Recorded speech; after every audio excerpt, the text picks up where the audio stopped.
aucun pays riche qui ne soutient pas financièrement ou de manière législative son agriculture. Il n'y a aucun pays pauvre qui n'assume pas. Le développement économique passe toujours par le soutien à son agriculture. J'aimerais ça savoir, il va-t-il avoir des vraies mesures, puis il y en a, ça peut être législatif, là, juste l'étiquetage.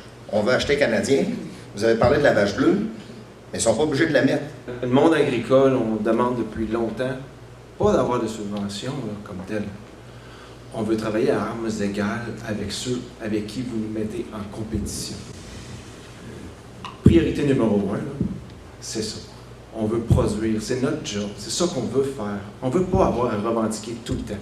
Là, dans la dernière négociation avec l'Europe, les producteurs de lait ont mangé un coup pour l'équipe. Parce que c'était supposé aider dans le bœuf, c'était supposé aider dans un paquet d'autres productions qui n'a même pas eu d'exportation. Pourquoi? Parce qu'eux autres, ils ont demandé la réciprocité des noms, qu'on n'était pas capable de répondre à ce qu'eux autres voulaient pour être sûr de fermer le marché. Pourquoi nous autres, on accepte tout comme des boy scouts, puis on pose jamais notre pied à terre pour mettre nos propres conditions? Nous autres, on a des normes très respectables. Puis quand on rentre du stock d'ailleurs, on ne sait pas ce qu'on mange. On parlait des difficultés de la météo, de la production, sur les insectes, la relève, acheter des fermes, le financement. On est capable de faire face à ça. On l'a tous ici fait. Mais les ententes commerciales internationales qui nous tombent dessus, on n'y peut rien. La santé mentale, la détresse psychologique dans le milieu agricole, en fait, ça fait assez longtemps, je pense, qu'on en parle. Avec le dernier rapport qui est sorti en mai dernier, qui a été applaudi d'ailleurs par tous les députés de tous partis confondus. J'espère que le prochain gouvernement va se servir de ce rapport-là. Il y a un gros mouvement anti-viande, je suis en production animale. Je suis en train de me demander si je ne devrais pas barrer les portes de ma ferme parce qu'il y a peut-être du monde qui vont venir dans la nuit libérer mes vaches. Fait que je voulais vous entendre là-dessus. Le mouvement véganiste, vous en faites quoi?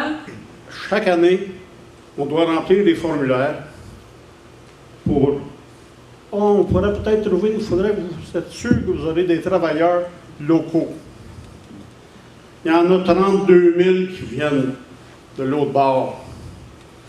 Pourquoi chaque année il faut remplir un formulaire? Y a-t-il quelqu'un qui va arrêter cette procédure-là, qui prend, à l'UPA, on doit le savoir, là, 2-3 semaines que ça nous prend au moins pour remplir ça et attendre d'avoir une réponse?